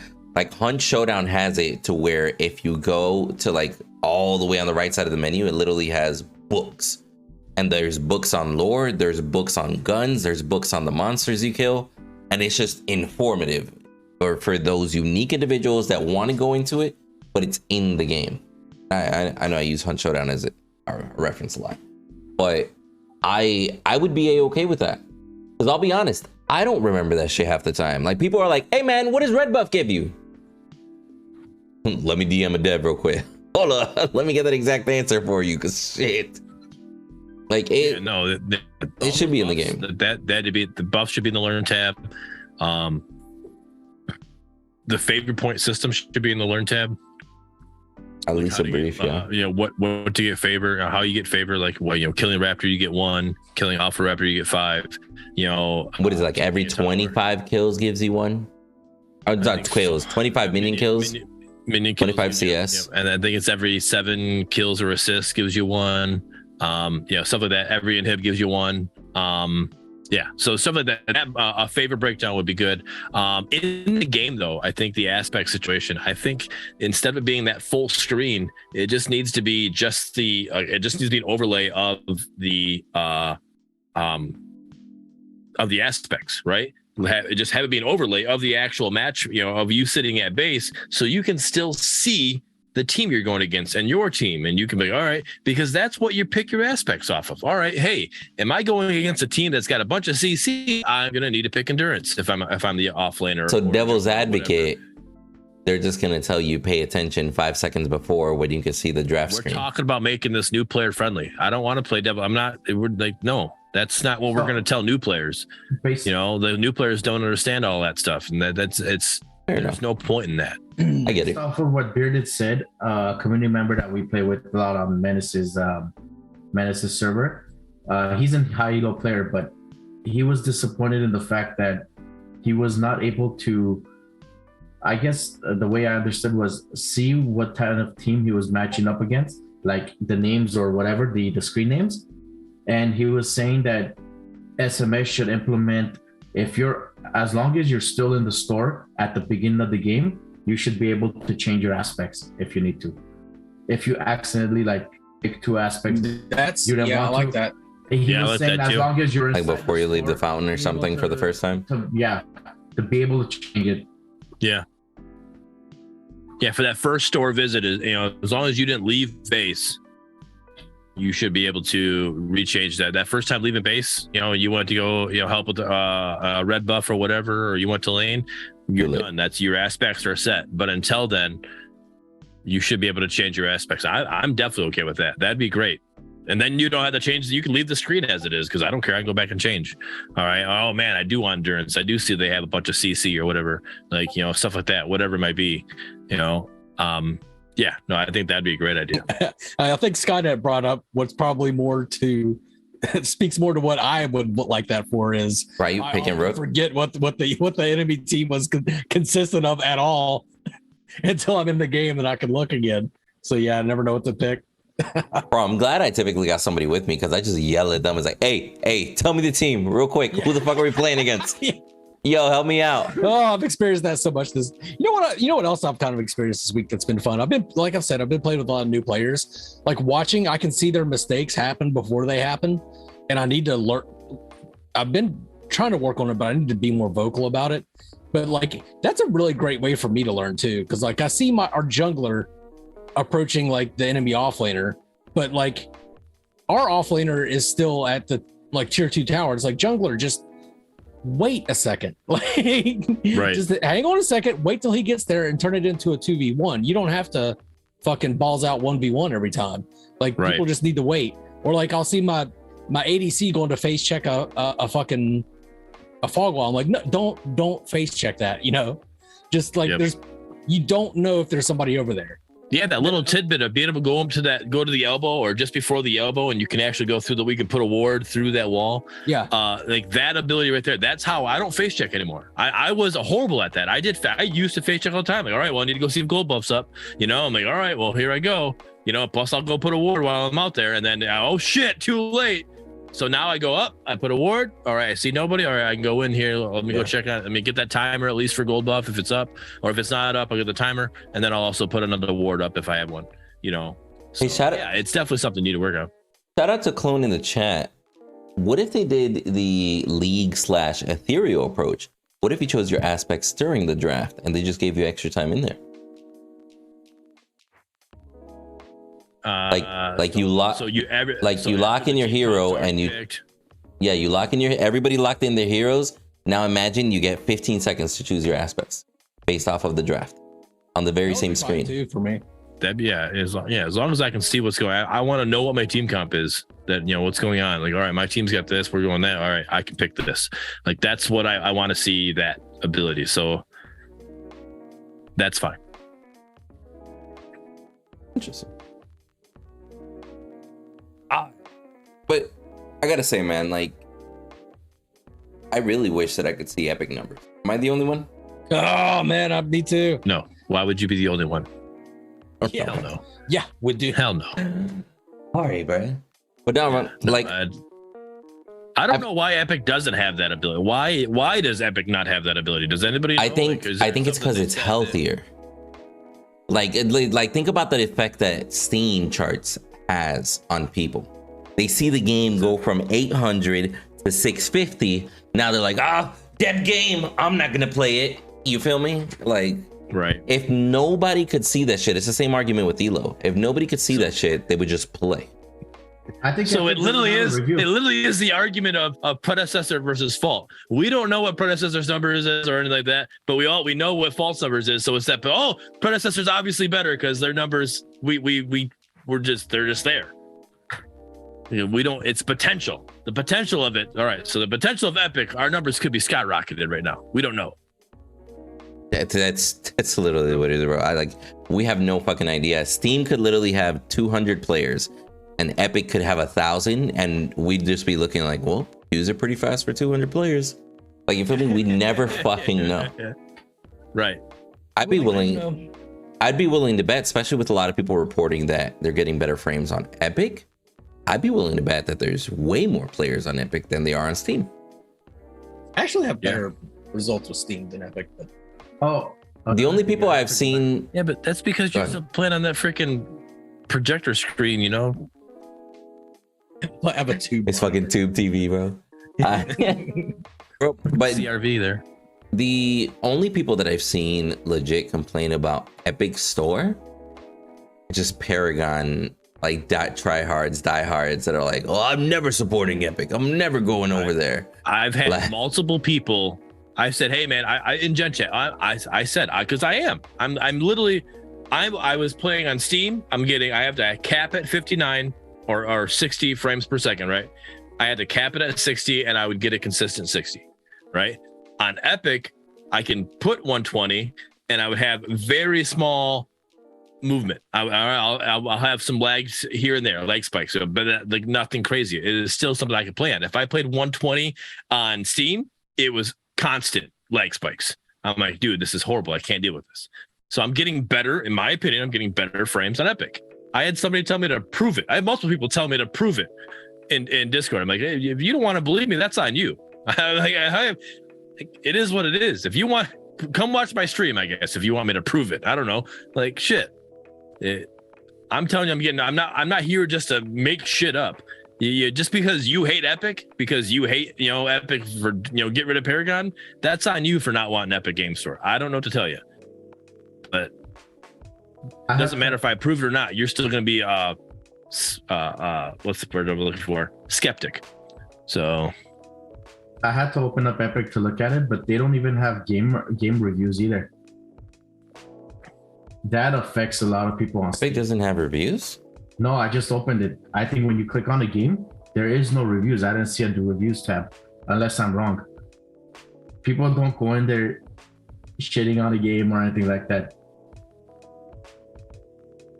Real Easy says Epic has star reviews, so you can give it a star rating. Star, yeah, okay. But you wouldn't be like Steam's weird. But words that you can't. Yeah. 3.9 stars on Epic. Interesting. And I will say though, I just Epic is smart with that shit, bro. Like not showing how many players are concurrent gives the game the benefit of the doubt when people start playing it, right? They don't know if there's 100 players or if there's 10,000. They just play. And then at the same time, when it comes to those reviews, they're clever as shit too. It's like, hey, we'll still let you give an opinion, but none of this 1 star. I fucking think it's trash. It's just the 1 star, and it affects the total rating. Bam. That's it. That point 1 play time. That still pisses me off. And motherfucker downloaded the game just so we can give it a poor rating and then fucking that's moved insane. Insane, dude. But whatever. Okay. Let's get these patch notes. I was gonna say we haven't got over those. We gotta, Goose and me are gonna have a little argument here, I think. Maybe, I don't know. Ooh, should I get my popcorn? All right. So should I get my popcorn, Lamar? Heroes. Phase. Psychic Link, her right mouse button. Stun change to a root. Max tether range reduced from 2200 to 1800 at all levels. Cast range reduced from 1800 to 1400 at all levels. Psychic Eruption, her Q. Blind duration reduced from 1, 1.2, 1.4, 1.6, 1.8 to 0.6, 0.8, 1, 1.2, 1.4. So just an overall pretty big nerf to Phase. Much needed. 100% agree with Bearded. Yeah, what a curveball. What a fucking curveball. Even I'm over here like, all right, this is awkward. I ended a draw, and I was taking bets too. I thought FaZe was a shit support. I don't think she needed to be nerfed. Oh, she 100% needed to be nerfed. She had no risk, no reward. She had no risk reward situation going on with her. She was able to. Go ahead, my bad. She was able to do all that stuff from out of range. Like every ADC's attack range is at 1400, so she's able to do everything. Around there. Yeah, she's able to do everything from safe range, and she's able to stun you, and she's able again stun you. Like you don't have the ability to continue to attack. You're literally not. Okay, well here you go. And then it was you guys. All you have to do is be aggressive with FaZe. be aggressive with phase and have your ADC be aggressive as well. And that lane is won because she had no risk of playing that situation. And let's say she's still to the point that she's the only support that can spam all of her abilities nonstop the entire laning phase and not run out of mana. Yeah. Like she can still stay healthy. Not to mention that the distance, her Phase lance? The lance? Psychic lance? Yeah. No, is it the lance? Yeah.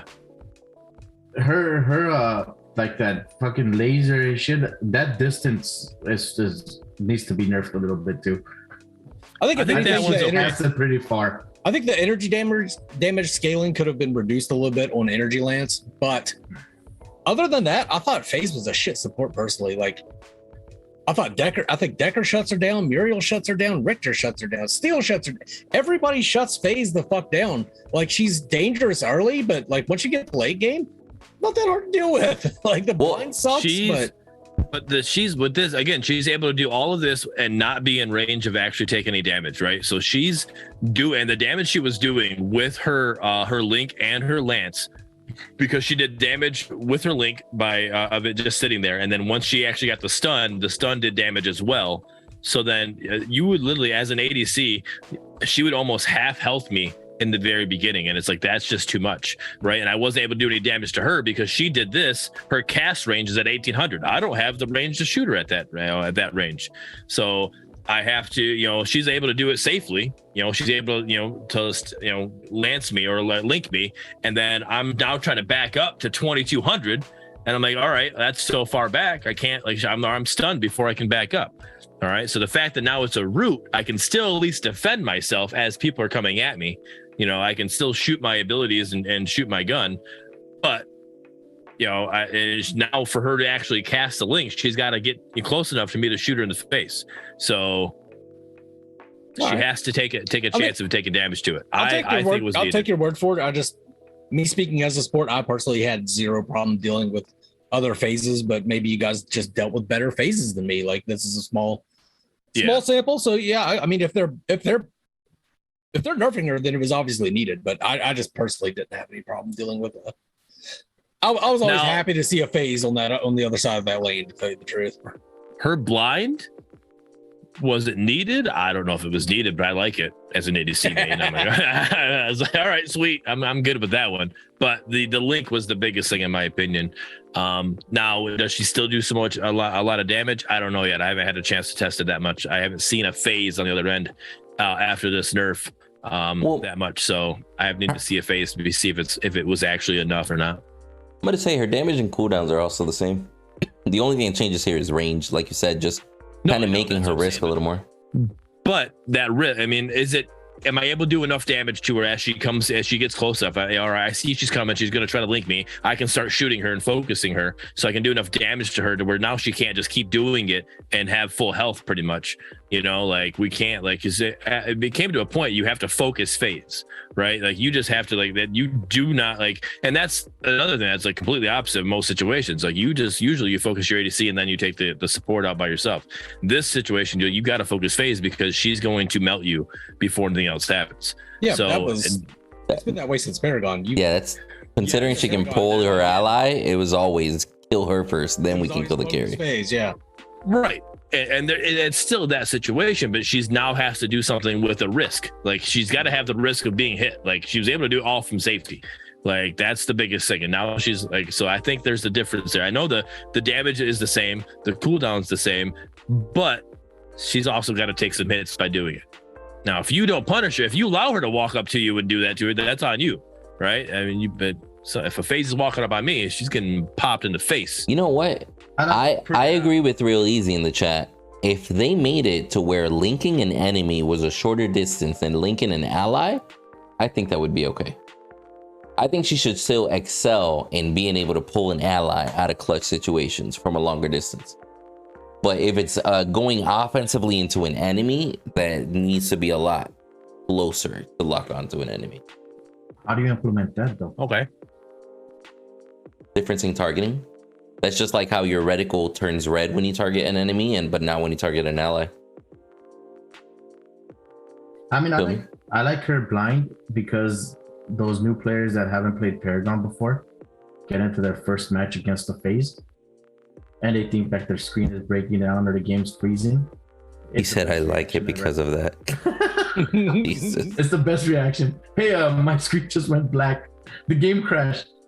No, it didn't. It was just FaZe. Yeah. No, I think another thing we need, they should take from Overprime. They should do that little Blur. legally blind, not fully blind situation. I didn't play her. I had no problems playing with against her. So this nerf is just like a who gives a fuck for me. Mango's FaZe video win. Fuck no. I hate playing FaZe. All right. Bugs, heroes, Thing Meow.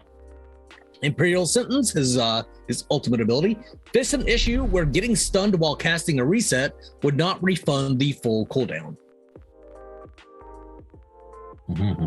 Okay. Sound I don't effects. play as him. Fix an issue where crystals would make the inhibitor targeting sound. Funny. Yeah. Economy. We caught a bug preventing users from correctly receiving their orbs. This issue is related to level up rewards, and we have retroactively provided orbs to those affected. Corpse and orbs. Okay, go ahead. Oh, sorry. I was gonna say, are people still getting matter out of orbs? Because I've heard complaints about it. They changed it so that you get matter, and I think it's a good thing. Yeah. Interesting. I don't know why anybody's complaining about that. I heard people complaining because they didn't want matter. They didn't want to unlock heroes out of the orbs. They wanted more skins. They wanted the orbs to be 100% cosmetic based. That was the feedback I got from just one or two individuals, not a crazy majority. But I found it super interesting. I was like, I mean, I see where you're coming from, but I think they also said that because they have a shit ton of matter. You feel me? Yeah. So they might be just sitting on a shit ton of matter. It's like, I can buy a couple heroes. I'm fine. I want skins. So that might have been why they said it. Are we not getting a strange matter pun out of Bearded? We're good. Okay, all right. I was sitting here waiting for it. I know. Cores and orbs. Added new sound effects and updated visual effects to the orbs and cores. Increased matter rewards from orbs. Hey, there we are. Even more. And the void rerolls now reward up to 3 fragments and may reward matter. So yeah, this is the patch where they started rewarding matter. Now void rerolls. So instead of just getting the 1 shard, we're now getting 3 shards. Up to 3. How does that work? Well, just like an orb can give you up to 3 fragments. You can get 2 fragments. You can get 1 fragment. You can get 3. I'm guessing it has to do with the tiers too. Or the rarity. Yeah. Give you 3 tier fragments. Gotcha. They'll probably give you 1 compared to the others.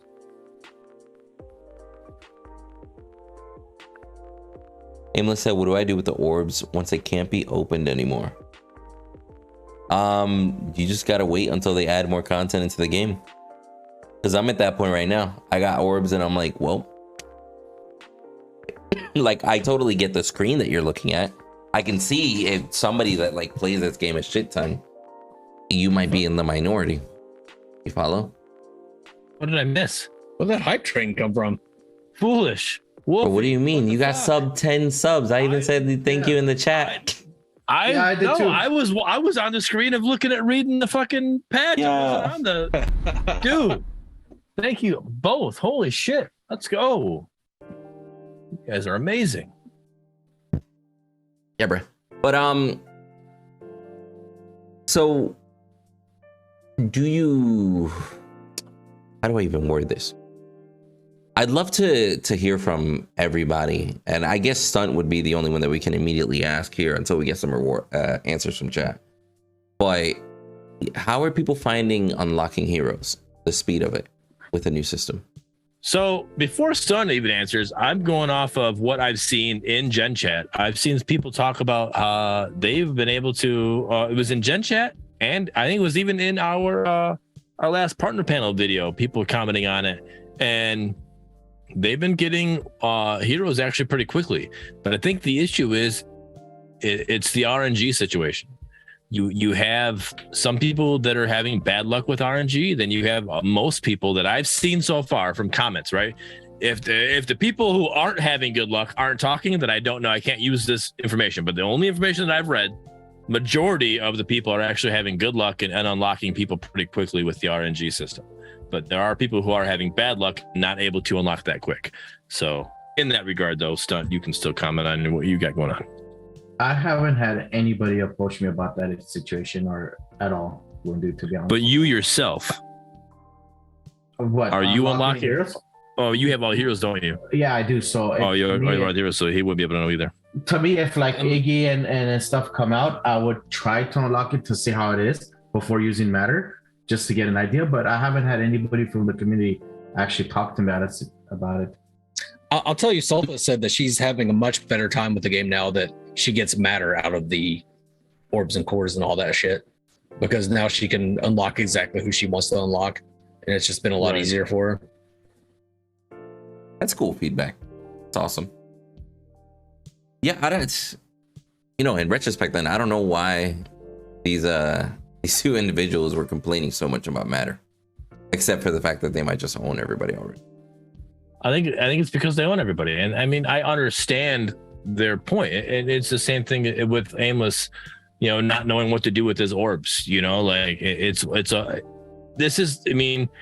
I guess Aimless, your fault was buying, pun intended, your fault was buying the the pack where you got all the heroes, or getting all having all the heroes. Like, I'm sorry, I guess if anything, don't buy or start a get a Smurf going, and play on the Smurf and unlock characters that way. I guess I don't know. Like it's you have a good problem to have. I don't know. Like you have the ability to basically just have everything free for the rest of this game.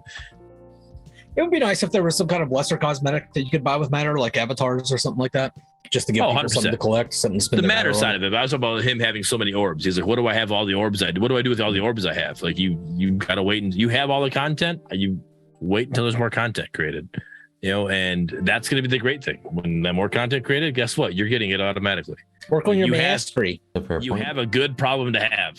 That's what I'm saying. Like I don't know. Like I'm sorry you were not able to use your orbs, but that's like, man, I won the Mega Millions. I have all this money. I have nothing to spend it on. What do I do? I'm sorry. Quit bitching. You're gonna have to deal with them blue orbs until Iggy is released. Right. Yeah, I can't. You bring up a good problem. A good point. It is a good problem to have. And that isn't the majority of what people will actually come across. Like the majority of individuals arguably start for free, don't buy a pack, at least now that it's free to play, right? Right. And they're slowly unlocking characters. So that's who I'm more interested in.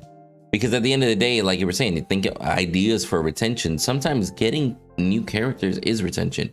There's people that grind regardless whether they win or lose just because they want to unlock a new character. And their goal was to unlock the entire story. You get me? That is a retention method, technically. So speaking of that, and along these lines, shout out to another viewer and listener or whatever, Leo Morpheus.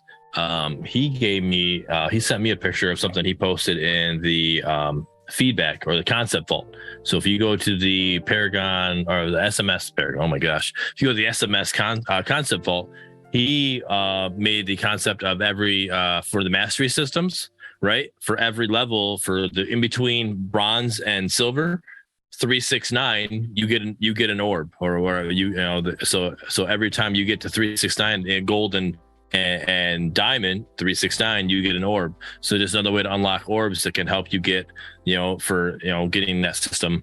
Another way of kind of like a level up situation. So I think that'd be a good way of doing that as well, to help people with this.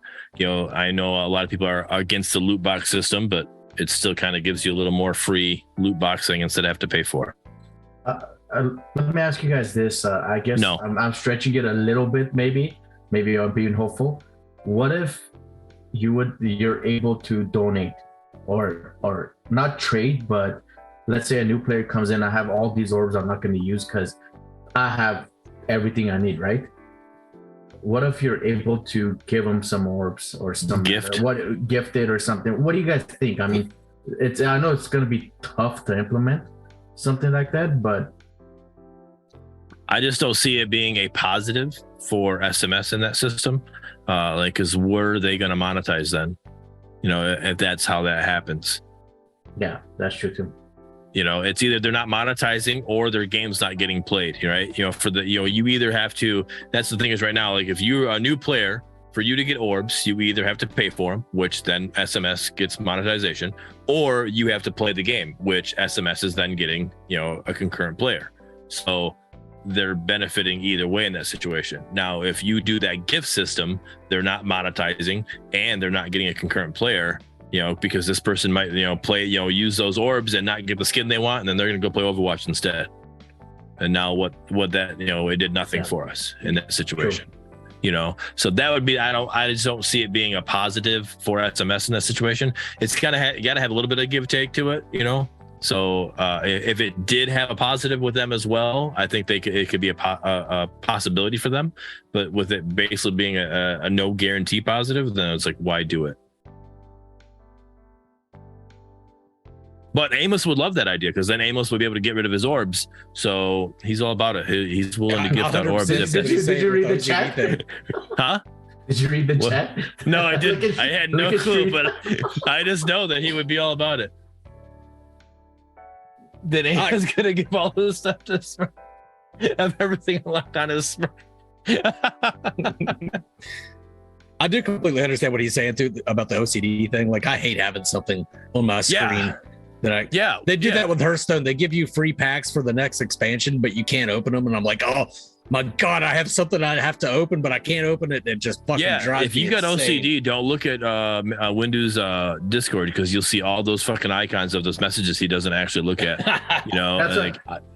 That's why I try not to play mobile games too. Because when you get into the game and that lobby has all those red dots next to everything that you have to unlock, it's like shit. Yep. I was the same thing when I played Call of Duty, right? Call of Duty, every time you'd have that little like, hey, we updated the store, and you go look at the new ones, right? Anything that had like a little icon, hey, check this out. I always have to go look at them, so I get rid of those green dots or whatever they had. I'm like, get this off my screen. And then by the time you end the game, it's back again because you got some more. Yep. Yesterday I was playing Rogue Company with Menace and somebody commented on Discord or added me on Discord. So I had 2 messages on Discord. I'm like, oh no. I was like, I got to finish this match so I can go check Discord. I got to get those off my screen. I can't stand it. So no. But yeah, I like the changes. I like the fact that we're seeing updates this quick to the economy system, right? SMS was in here last week when we were talking way on the partner panel. They were taking ideas from us. They were, trying to get, different, options, and they're making changes because they know that not everybody's happy or whatever. And you're not going to make everybody happy. That's one thing for sure, right? We know we're not going to make everybody happy, but I love the fact that you see that they're making changes to make it more beneficial for the community and still work for them as well. So I like seeing that stuff. Same. I mean, I just want more, bro. Like, again, I'm just visually motivated. I want more skins. I want more characters. I want map changes. I don't know. If they gave me a summer map, I would be happy. Like, even if it's just like a little theme reskin like they did for Halloween, right? I want more visuals. Right.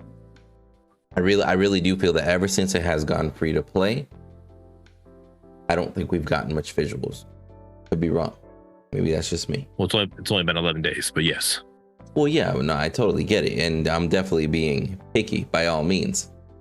But I really thought with the hype of free to play and with everything, I expected at least something within the first week. Well, see, your issue with that statement was saying is since we went free to play, the thing is we haven't had anything visual up, like a big uptick in visuals for a while.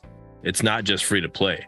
I guess when we did the whole free to play, actually the 17.0, we did what we got a reskin of Countess, we did get the Gideon skins, but those are all recolors, right? Our recolor of our counters, recolor of Gideon. We haven't actually gotten anything like new, right? In that situation, we haven't had anything new in a while. The last new skin we got was Decker.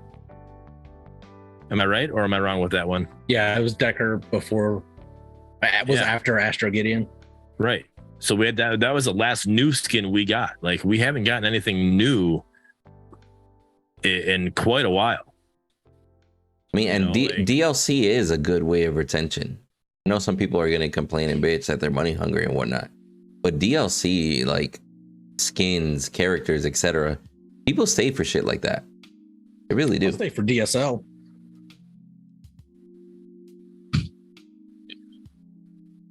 I'll be right back. What's DSL? I don't even want to know. Anyway, I think I know what it is.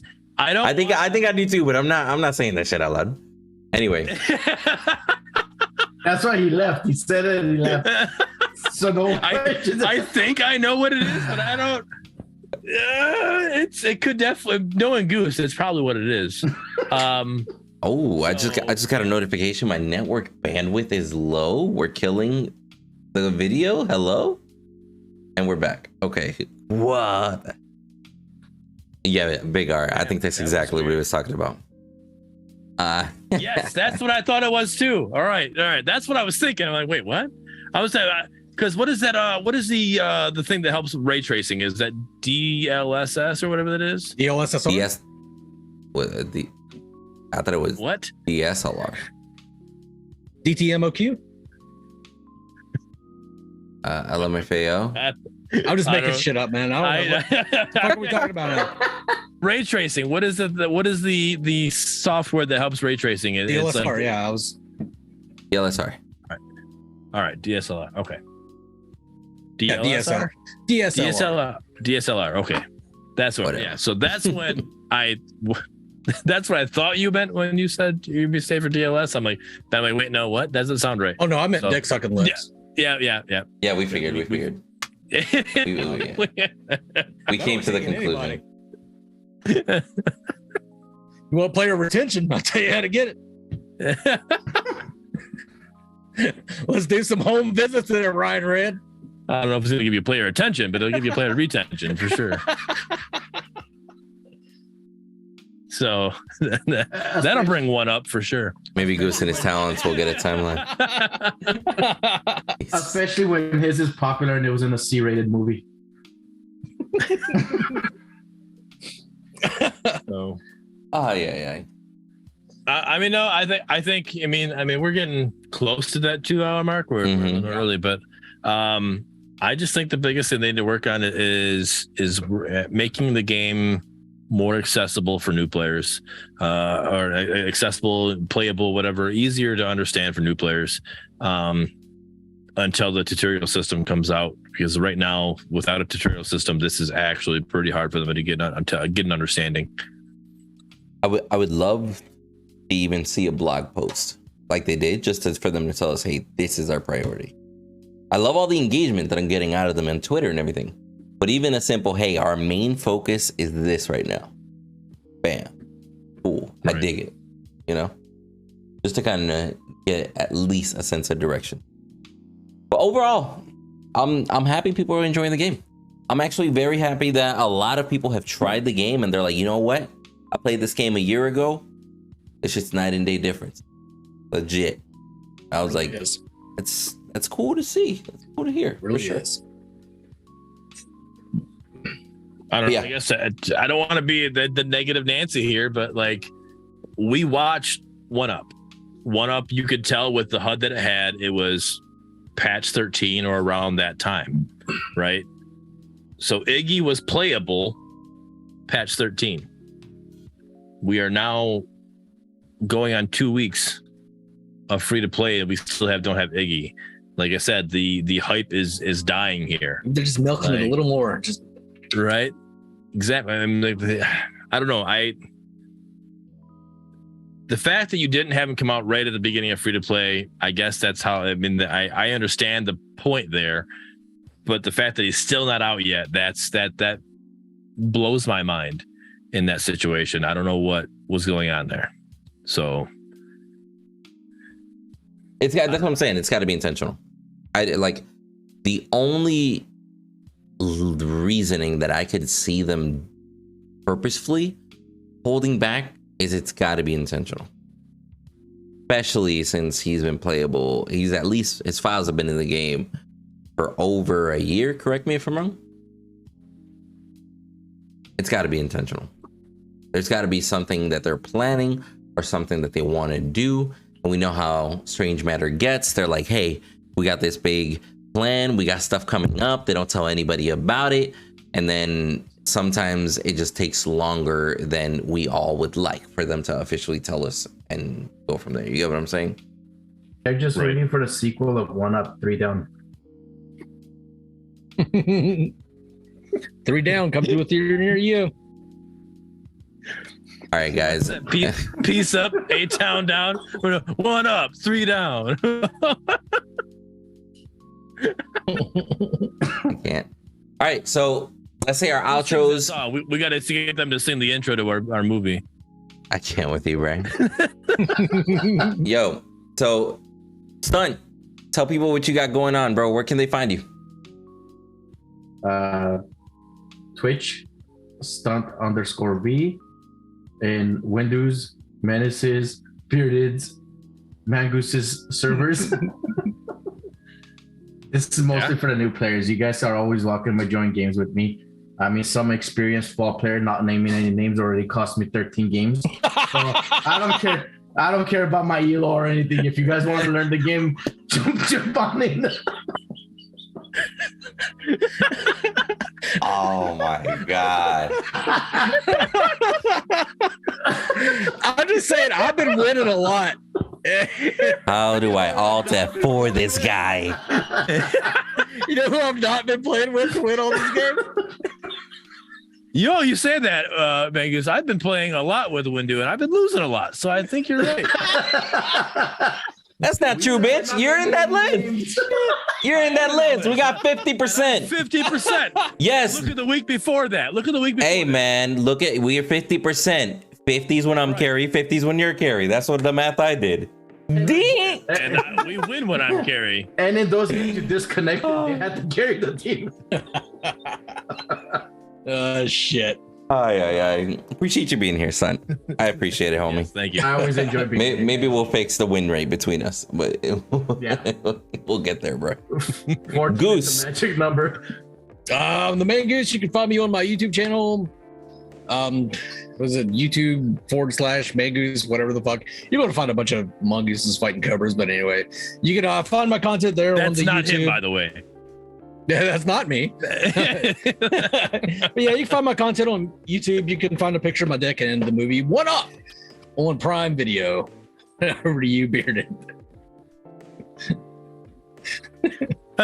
I can confirm that is his dick. My mom told me. My mom told me. So Oh my God. Told me, Jesus Christ. I'm just encouraging her to floss. So, Mike Wolfie, thank you so much for the subs again, man. Oh my gosh, appreciate everybody who subbed today. Check out me on Twitch, The Bearded Wolverine. Obviously, you're here if you're on Twitch already. If you're watching this on YouTube, this channel it's streamed on my channel live 8:30 p.m. Eastern on Fridays, and it's also on podcast form in Google Podcasts, Apple Podcast, and Spotify. Hey, he's getting good at those. Yeah, Lit. I'm Good trying. job. I'm doing my best. It's the power of the shirt that helps me get this.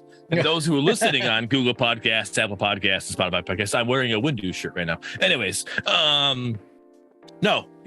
check me out on Twitch. I'm trying to get better at YouTube, but I don't have the time right now. IRL stuff going on, so we'll get back to it. But other than that, Windu. Much love, and honestly, Bearded kind of said the intro that I usually say, so I mean, shout out for getting that shit right. But no, just been trying to ramp up the YouTube. I can't with you, bro. Been trying to ramp up the YouTube on my side and then just trying to stream often. I got a new schedule Monday through Friday, 7 p.m. to 11 p.m. Not much to do on my side except follow me on all the socials.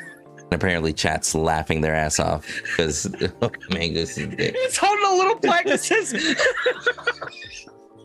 accused of backdoor break-ins. It has a star on Hollywood Walk of Fame. Magnus has a gold star of his dick on Hollywood's Walk of Fame.